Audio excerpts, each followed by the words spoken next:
Hello and welcome to the Card Deck Creator interview series with me, Ayesha Hilton. I'm the creator of the Card Deck Creators Toolkit and other resources to help card deck creators. And I'm very excited to have with me today Karen Collyer, who's created this beautiful deck called Hermione's Hope. I'm very bad at pronouncing that name, so please forgive me. It reminds me of Harry Potter. So welcome, Karen. It's great to have you with us. And I'd just love to know a little bit about yourself. You're in Tasmania in Australia, and just tell us a little bit about what you do and then introduce us to your beautiful card deck and the inspiration behind that. Hi, Ayesha. Thank you. Well, I'm an animal communicator, so that means that it's not like Dr. Dolittle. I communicate with animals in the way that a clairvoyant or a psychic medium might. That's the best way I can describe it. But it's not airy-fairy and woohoo. That makes it sound a bit woohoo. It's really straightforward. It's literally just tuning in with an animal and having a chat with them and finding out what it is they want their human to know. And it works with either animals that are current, that are living, and animals that have passed back in spirit as well, because they don't have the, as we know, I've been mourning deeply for some months now for Hermione, who passed away in May. And one of the big things that's helped me in that grieving is being able to communicate with her. And I was doing that before she passed away, and we started work on a card deck, and that was her way of wanting to share her sense of humour, her sense of hope, and how much she just loved being alive with other people. I'm a writer and a freelance editor, so that wasn't as big an ask as you might think. So we were halfway through that deck when she got very unwell quite suddenly and passed away, which I hadn't really expected. Now, you might say you're an animal communicator, you'd see that coming, but I kind of did, but I didn't really want to. She was an extraordinary little dog. I call her the little dog with the big soul. In the beginning of the COVID pandemic, another Tasmanian, Amanda Thompson, started a group on Facebook called Pets of Isolation. And the idea was that animal lovers just share stories and pictures of their pets to kind of give us something to smile about when people were feeling pretty scared and worried about what was going on in the world and what was ahead. And during that time, Hermione came back into my custody after 9 years apart. And she was incredibly unwell. So that group went through her recovery journey and surgery, and Hermione and I started doing daily stories. And I soon discovered that on the days that I didn't put a story for Hermione in a photo and tell everyone what she was up to, people would message me and say, "Hey, is Hermione okay?" And we're talking about people I didn't know at that point and had never met. And they're messaging and going, "Has something happened to Hermione? Please tell me she's okay." And Hermione and I realised eventually that what Hermione was providing was that very essence of her, which is hope. And that's how her project, even before I fully understood what it was, took on the name of Hermione's Hope. Thank you for sharing. And yeah, there's a Facebook group for Hermione as well. It's Hermione Dog if you want to join that. And it's just very special what you've created, and it's a real legacy it's really a legacy to the relationship that you have with her. I can't say had, because if maybe you're still communicating with her. Absolutely. Yeah. So shall we have a look at the deck? Yes. So this is the box. Beautiful. And I say that because you can go for the cheaper version of the box, which is more like you'd expect with a deck of playing cards. And I tried that first, and I tried both boxes, that box and the cheaper version from the printer, with my test group, about a dozen people. And the overwhelming response was that the cheaper version felt cheaper. I also find, like, the mini boxes, I have them for my mini permission slips.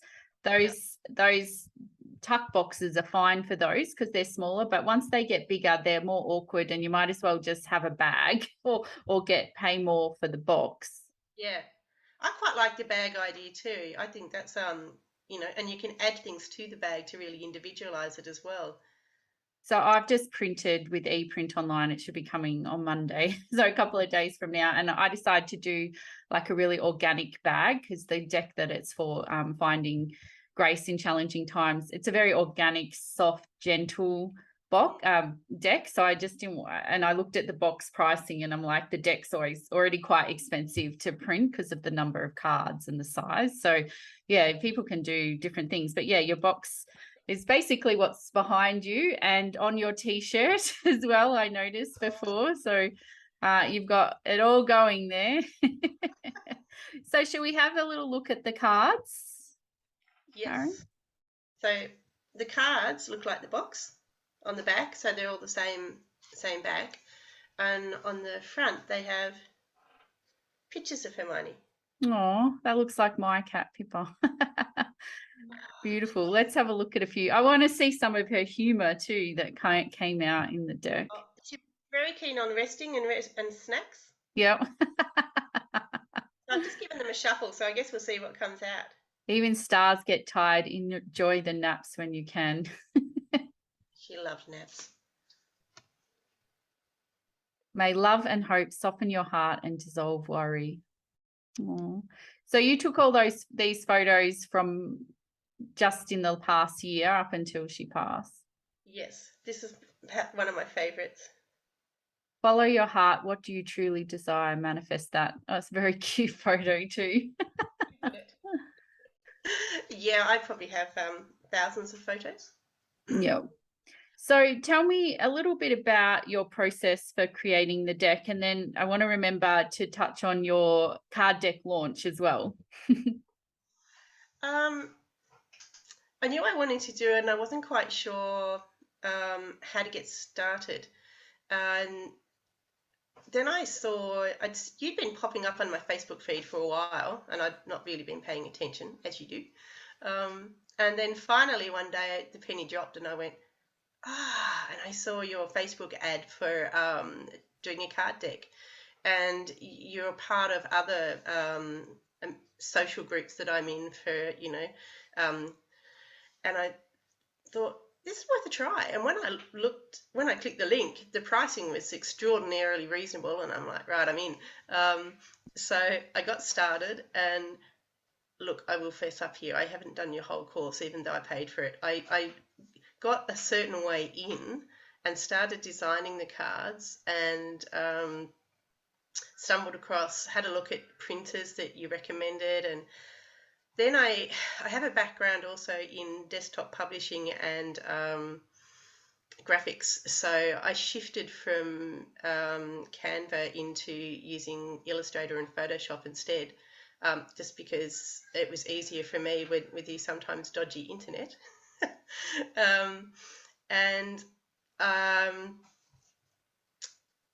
It was a really interesting process because the first part was choosing photos. I mean, literally I have thousands, so and it's a 48 card deck, so how do you choose?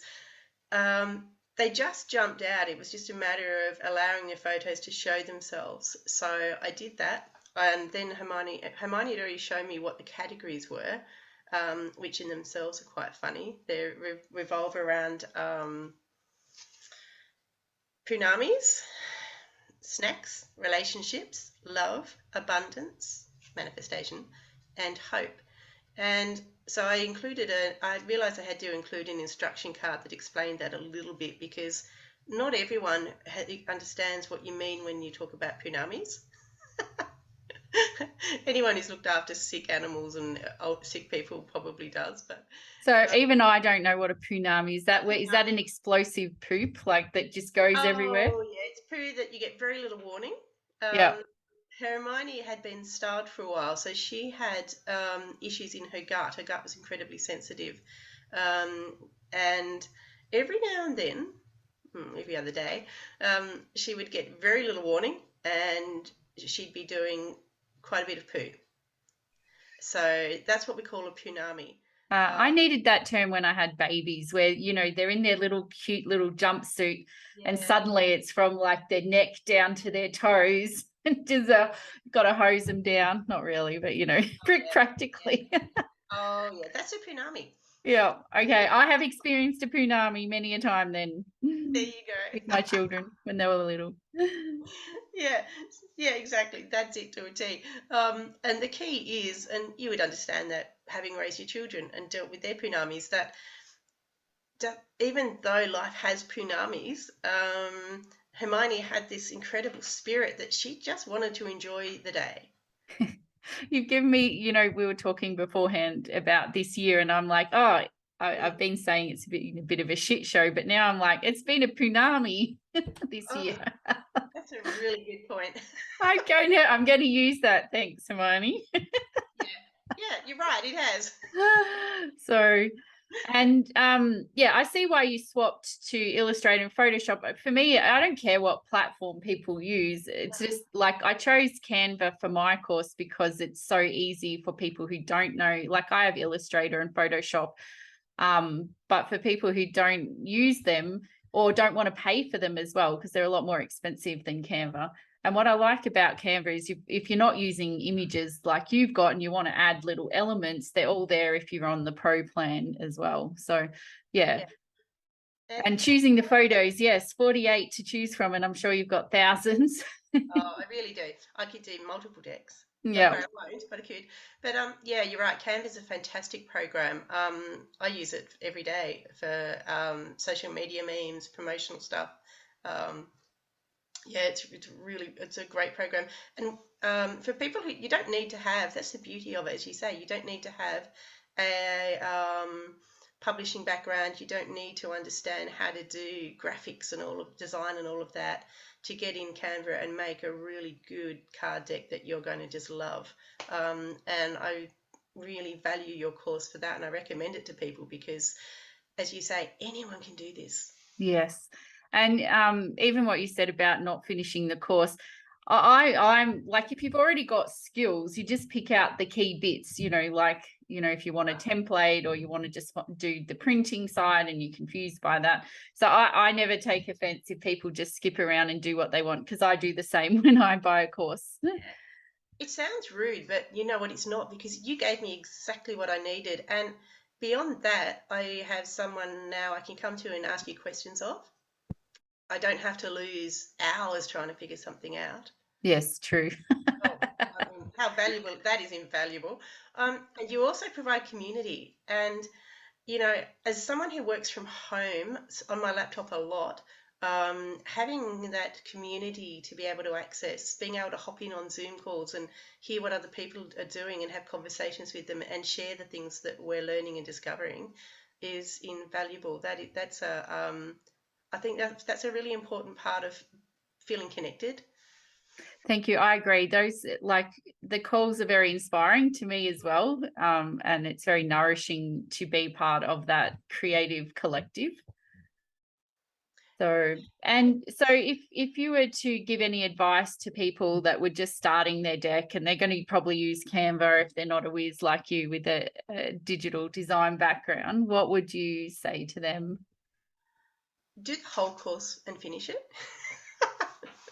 I've worked through some of them I kind of started and I went backwards. Once I got done, then I went backwards because I was also curious to see what was in there that I hadn't paid enough attention to.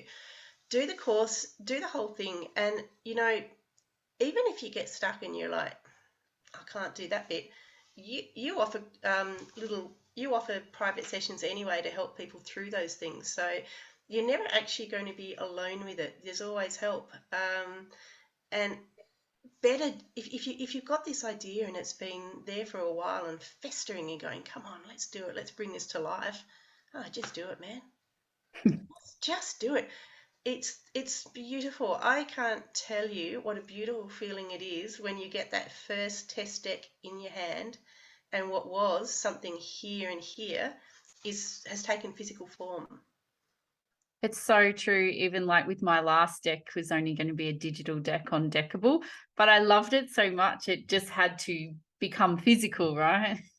And my whole heart, like yours with Hermione's Hope, my whole heart is in that deck. like we were talking about punami, like this finding grace in challenging times. Everything that I've used to stay on the planet this year is in that deck, you know, amidst all the punami spray.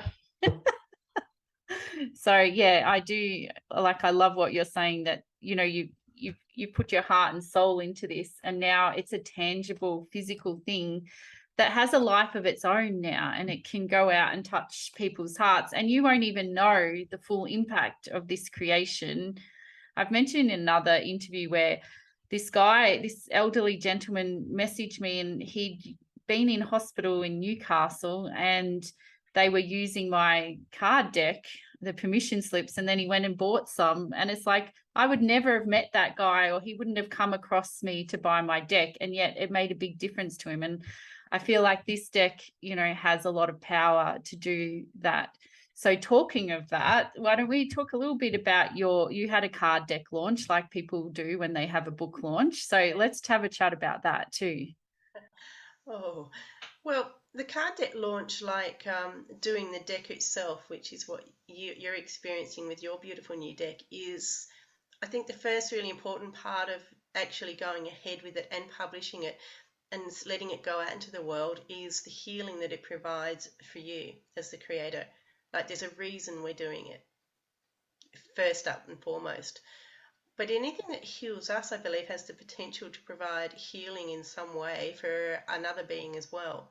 So sending it out into the world is such a powerful thing to do.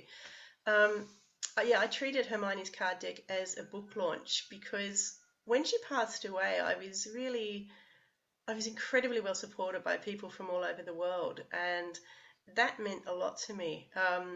You know, people around the world were lighting candles for her and putting the pictures on Facebook, and I haven't yet even read all the messages people put up because I can't do it. So, but I felt really hurt that for those of us, and there's many of us, whose animals are as important to us as the humans in our lives that we love, they just disappear. They're cremated or they're buried and they're gone. There's no, it's very rare to see a funeral or a memorial or some way of honouring and acknowledging the life of an animal that passes. And at first, perhaps I could have done it straight away, but I wasn't in the space to do that, to organise it and do it. So it just had to wait. And then I realised eventually that a launch, like you would do a book launch, would be a nice way to not only honour Hermione, but give people I hadn't yet met who had been following her and supporting me through social media an opportunity to say what they wanted to say too, and to acknowledge Hermione. So that's what we did, and it was just it was such an emotional space. I didn't think I could do it on the day. I had that thing where, you know, where your throat closes up and you think, yeah, there's nothing coming out. But I was beautifully supported.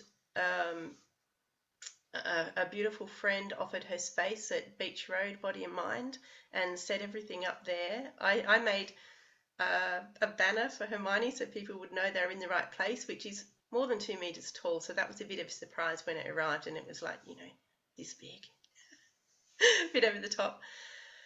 The launch was a launch and a memorial in one, and it was beautiful to hear what people had to say. They would come up to me after and tell me their stories and what was happening for them while they were reading Hermione's post, and what it meant, what Hermione's post meant to them and how they helped, was phenomenal. So from that's when I really also understood that the deck in itself is definitely a healing tool, in that it gives something in that moment that you need it, and you want to look out for something that, and understand that someone else understands what you're feeling in that moment, if that makes sense.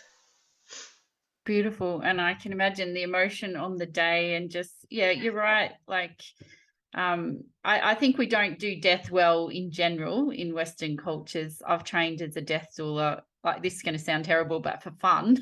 Like, I want to be able to, you know, understand what happens, you know, even just logistically when you die. And we just don't, and I was working on a book that I don't know if I'll finish, but on what happens when you become an adult orphan, like your parents. We're at an age where a lot of us are losing our parents. Yeah. And what does that feel like? And I don't think there's even acknowledgement of losing your parents, let alone, an animal that you've cared for and bonded for, over 10 years or whatever. For a lot of people, that's their closest companion, and especially during, lockdowns, being where I live, the most lockdown place in the world. Like, I know my daughter needed her 2 cats, they're really therapy cats, I think, for her. So yeah, what a beautiful, beautiful experience. And did you do any live streaming of that to people that weren't in the local area? We were going to, but we had some issues. You'll laugh because that's been today's issue as well, with internet. So Yeah. it was recorded, and the recording of Hermione's launch and memorial is on YouTube.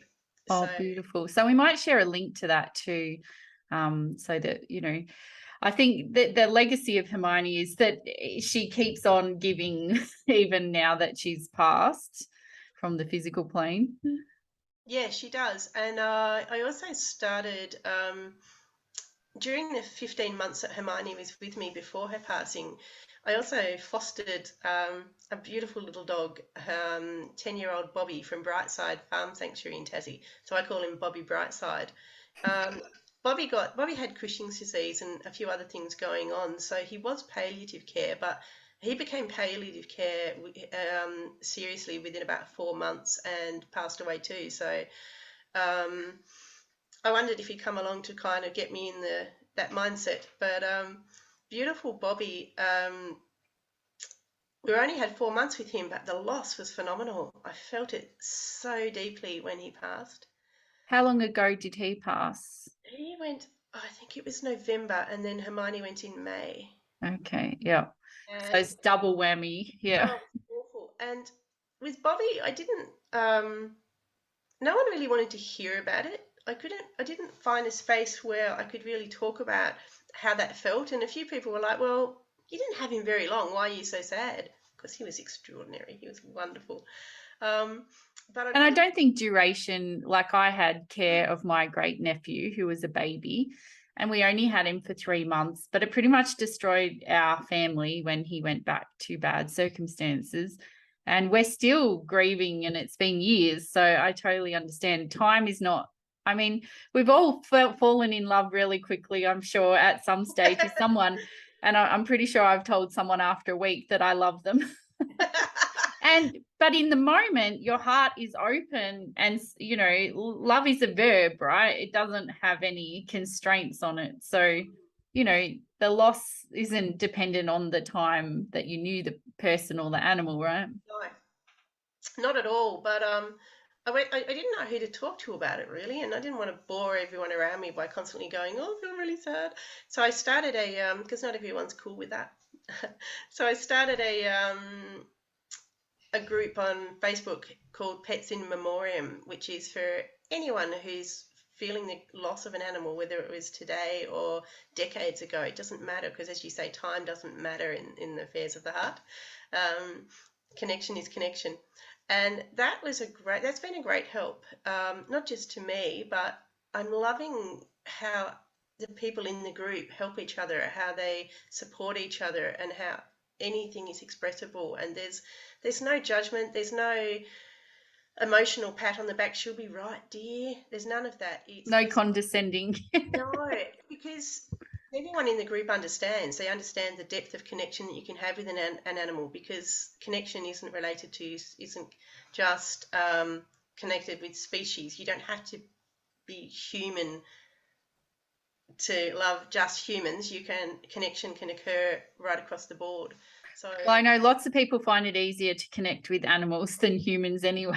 But I commend you for creating that safe space for people who are going through that same grief, that might not have the empathy and sympathy or whatever, or support from the people in their lives, because they're like, oh, it's just a dog or just a cat, or and I think that's a really beautiful gift. So, yes.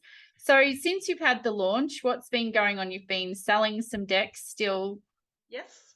Yep.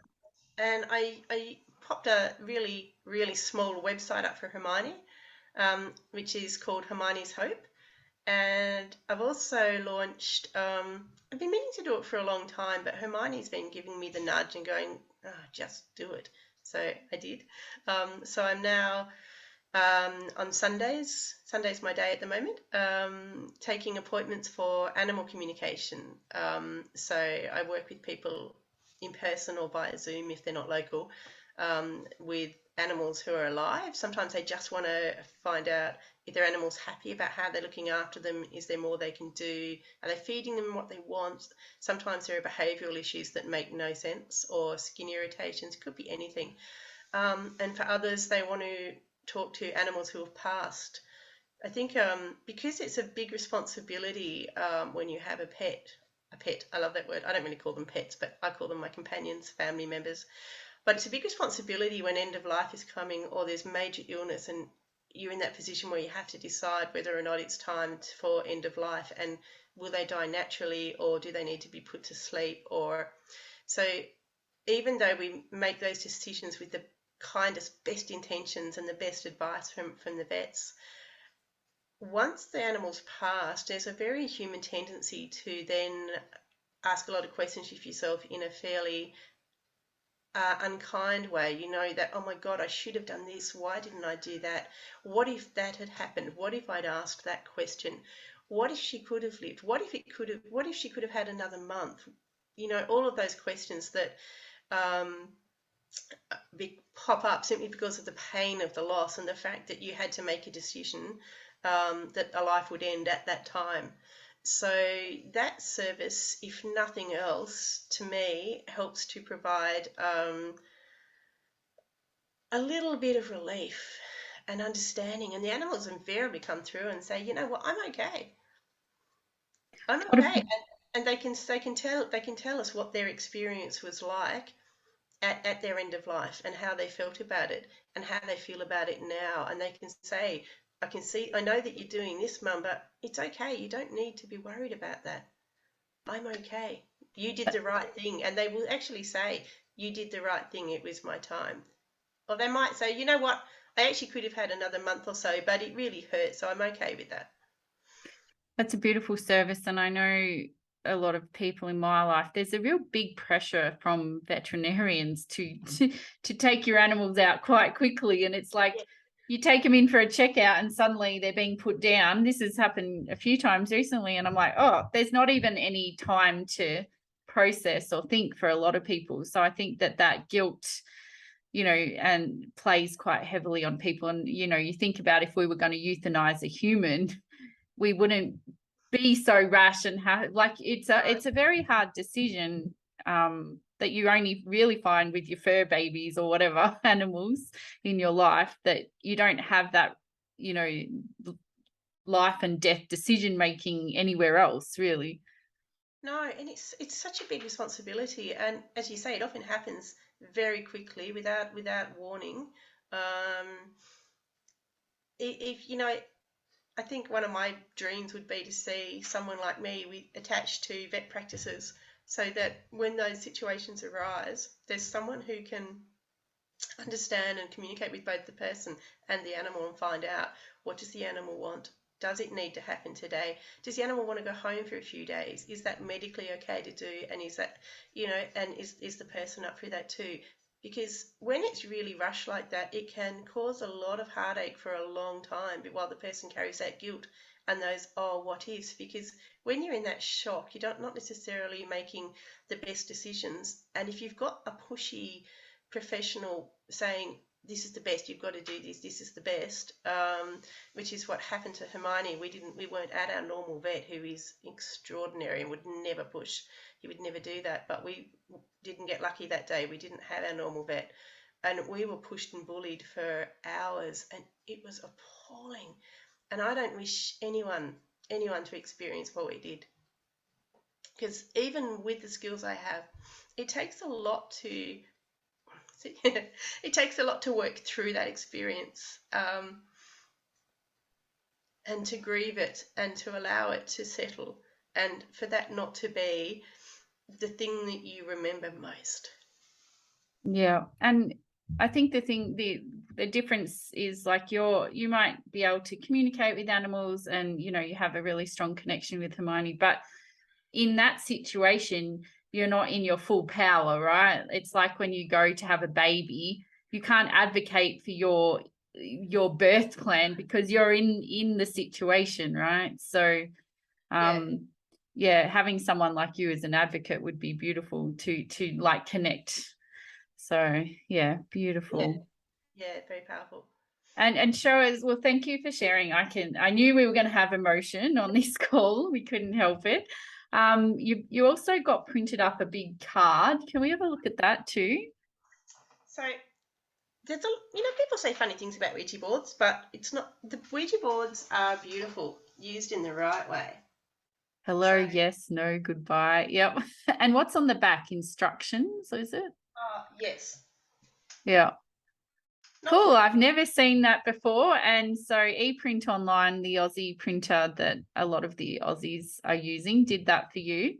they did. So Hermione told me that I had to make this board, and I'm actually calling it a communication board. Yeah. Uh, and I've used it quite a bit, and it's very powerful. I love it.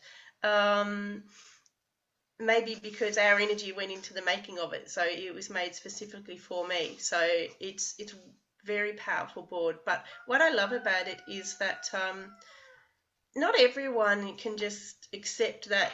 Yeah, okay, you can tune in and you can definitely have a conversation with another being, whatever the species. So the board gives a beautiful visual because you can actually see things being spelt out, and they can ask questions and see the other being giving them the answer.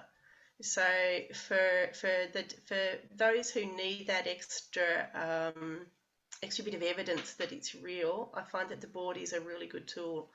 And I love it. And yeah, I put instructions on the back. The instructions on the back of that one are a bit not quite right yet, because that's what you call the prototype. ePrint Online are great because they do prototypes. So I did a prototype of my deck, a test print, and I've just done that with the communication board as well. And another friend gave me a really good tip though, which is if you if you're not sure what you've created and your home printer's a bit take yourself off to Officeworks or Harvey Norman and print your deck as photos for like 5 cents a photo, and then go home and play with it there, and have, because sometimes what looks good on the screen from your perspective, the size of your text that you're using on your cards, colours, doesn't look so good in the actual physical form. So I did that, and that was a great piece of advice. So, I spent like $5 testing my deck first at Harvey Norman. It's a lot cheaper than paying like $70 for a test deck, because obviously printing one costs a lot more than, printing 10, 20. Yeah, and you'll also find your typos when you when I did my test deck last week, I was like, shivers, there's so many typos. And even though I proofread it, or just like they're not typos, it's just like not instead of no, which obviously your spell checker won't pick up anyway. So yeah, it's a great tip to be able to just print out your photo, print out your deck as a photo, and then you can just test it out that way. And it is nice to be able to just have them physically and see how they work together. Well, thank you so much, Karen. You've been a font of wisdom, knowledge, and a big heart. And thank you to Hermione as well. And we'll put all the links under the video as well, to the group and to Hermione's website. And soon the communication board might be on there for sale too. All right. Thank you so much, Karen. Thank you. I hope you enjoyed that. Wasn't it interesting? And I hope you got some inspiration and some tips from listening to this. So if you're interested in making your own card deck, I invite you to check out the Card Deck Creators Toolkit that I've created for people like you who want to create their own inspirational, affirmation, or oracle card deck. There's so many different card decks that you can create. So I invite you to check out the links below to get the toolkit and get on your way creating. And if you've already created your own card deck, congratulations. Share a link below. I'd love to see it. Much love to you and take care.